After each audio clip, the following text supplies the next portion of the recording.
Այս օրերին բոլորս ականատես եղանք մի իսկապես աննախադեպ խայտառակության, չլսված, չտեսնված խայտառակության, փաստորեն մի ամբողջ երկիր պատանդ է դարձել մի հոգու քմահաճույքի, ծաղրում են նաև Նիկոլ Փաշինյանի ասած այդ խաղաղության խաչմերուկ։ Վարվում են այնպես, ինչպես կվարվեին ցանկացած պետություն չունեցող ինչ-որ վաճառականների խմբի հետ։ Հայաստանը մտել է այդ գծի մեջ եւ արդյունքը տեսնում ենք։ Եվ տեսեք, թե ընդդիմադիր դաշտ կուրվածը ինչպես է դա անում։ Կոնկրետ եկեղեցուն հալածում են, արքեպիսկոպոսները գտնվում են կալանքի տակ, կաթողիկոսը ձերբակալությունից 5 րոպե պակաս վիճակում է, որին լսում ես, ասում են հաղթելու ենք անպայման, ես ինչ եք ասում, այ տեսեք ոնց ենք հաղթելու, տեսեք ինչ ենք անելու հեսա։ 30,000-ին կարող եք մոբիլիզացնել, եթե քաղաքական դաշտը վերածվել է կրկեսի, եթե իշխանությունները իրենց ծաղրածուների պես են պահում, դա չի նշանակում դուք էլ պիտի ձեզ ծաղրածուների պես պահեք։ Սա ընտրություն չի ուղղակի այն մասին, թե ովքեր կլինեն ազգային ժողովում հաջող։ Պետության խնդիրները բոլորովին այլ են, հասարակության պահանջները բոլորովին այլ են, ձեր ասածը ուրիշ բան է։ Ինչքան ուզում եք ձեր ծրագրերը լավ լինեն, եթե հասարակությունը տեսնի, որ դուք ընդհանրապես ուզում եք հայտնվել խորհրդարանում, դուք նույնիսկ անցողի քշեմը չեք հաղթահարել։ Պետք չի առաջնորդվել ձեր շահերով, պետք չի գնալ այն մանդատի հետևից, որը ձեզանից բացի որևէ մեկին որևէ օգուտ չի տալու։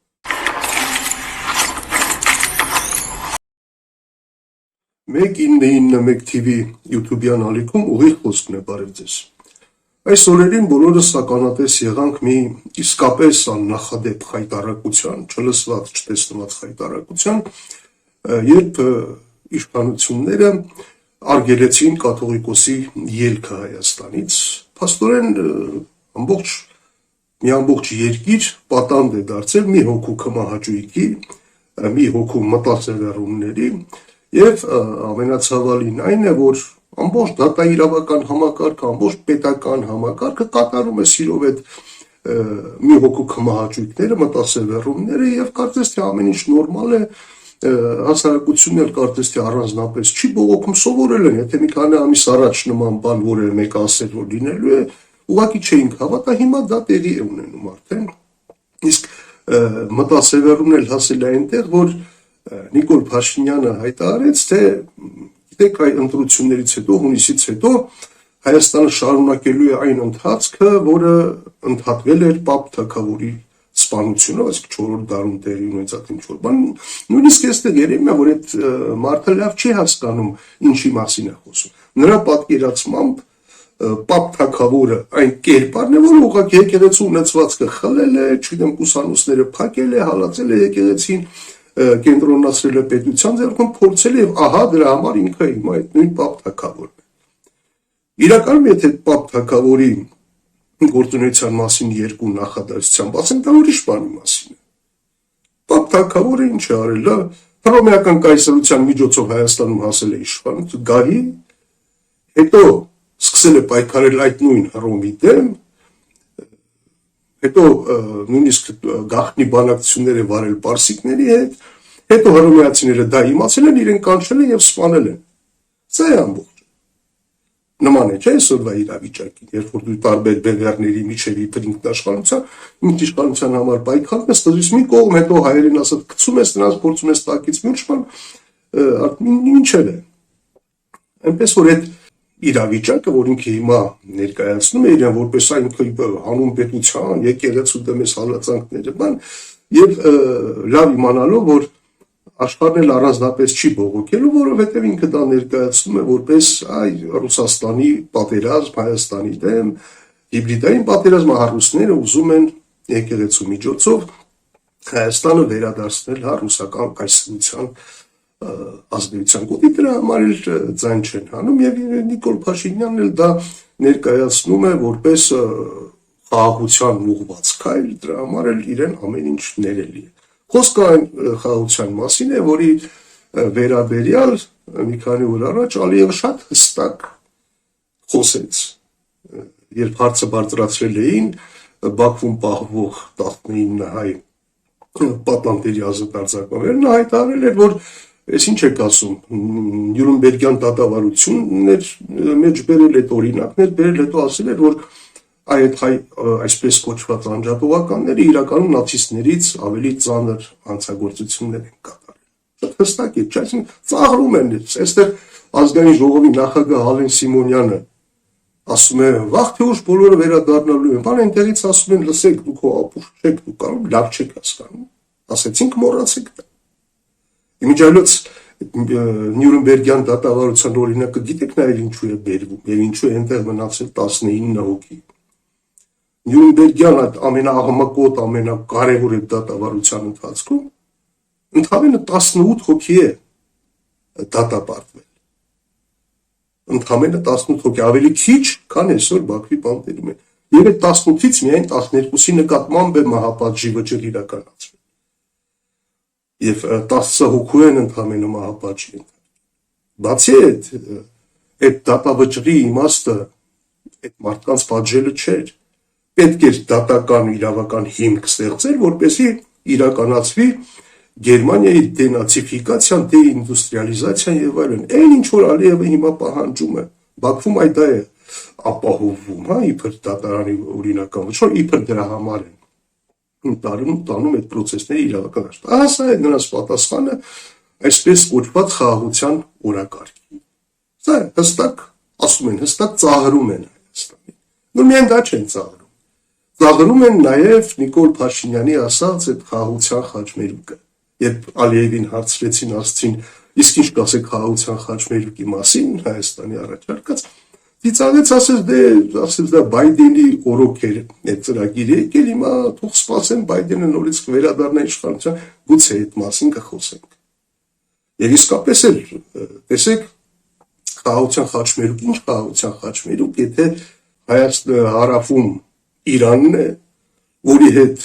Հայաստանի ուղիղ սահման արդեն կասկածի տակ է։ Հայտնի էլ չի Հայաստանը կկարողանա առանց Միացյալ Նահանգների թույլտվության ուղիղ կապերը պահպանել Իրանի հետ։ Դա հարավում։ Հյուսիսում տեսեք ինչ է կատարվում։ Տեսեք Վրաստանը ինչպես է վարվում օրինակ հայկական բիզնեսի հետ։ Վարվում են այնպես, ինչպես կվարվեին ցանկացած պետություն չունեցող ինչ-որ վաճառականների խմբի հետ։ Տեսնում է, որ թիկունքում պետություն չկա, Վրաստան մտող չգիտեմ, ցանկացած ֆուր, ցանկացած մեքենա կարող են պարզապես կանգնեցնել եւ պահանջել ցանկացած գումար, օրինակ ամեն մեքենայից $1500 Դե տեսնում է, որ թիկունքին չկա իշխանություններ, վարվում են այնպես, ինչպես միշտ են վարվել, որովհետեւ Հայաստանը, եթե չի կարևորում Իրանի հետ սահմանը, հարաբերությունները, եթե ուղղակի մատների արանքով են այն Վրաստանի հետ պահվածքին, որովհետև իրենց համար կարևոր արևմուտք արևելքն է, Թուրքիան, Ադրբեջանը, Հայաստանը մտել է այդ գծի մեջ եւ արդյունքը տեսնում ենք։ Այս սա է վիճակը։ Հիմա այս իրավիճակում, ահա պատրաստվում են ընտրությունների եւ տեսեք թե ընդդիմադիր դաշտ կոչվածը ինչպես է դա անում։ Եվ տեսեք, չգիտեմ, այնտեղ մեր ձևով շարժումը ինչ որ խոցելի զարմանալիորեն կարծես դիտմամբ խոցելի ինչ որ բաներ են ներկայացնում, ծրագրեր, վարչապետի թեկնածու օգնելով իշխանություններին։ Տեսեք այնտեղ, չգիտեմ, առաջարկ Հայաստանինն է միանում Մայր Հայաստանին, չգիտեմ, Ռոբերտ Քոչարյանն է ասում, ես եմ անելու եմ, կռելու եմ, հաղթելու եմ, չգիտեմ, այնտեղ միասնության թևեր, այնպիսի տպավորություն է, իսկ կոնկրետ եկեղեցուն հալածում են, արքեպիսկոպոսները գտնվում են կալանքի տակ, կաթողիկոսը կարելի ասել ձերբակալությունից 5 րոպե պակաս վիճակում է, նրա արդեն իսկ խափանման միջոց կա չբացվել, իսկ այդ ուժերը բացարձակ ոչ մի միասնական պայքար գոնե հայտարարություն, լավ ամեն մեկը զբաղված այսպես իր գործի, որին լսում ես, ասում են հաղթելու ենք անպայման, ես ինչ եք ասում, այ տեսեք ոնց ենք հաղթելու, տեսեք ինչ ենք անելու հեսա։ Հարգելիներս, եթե Հայաստանում ուզում եք ընտրություններ հաղթել, պարզ է չէ, որ դրա համար պիտի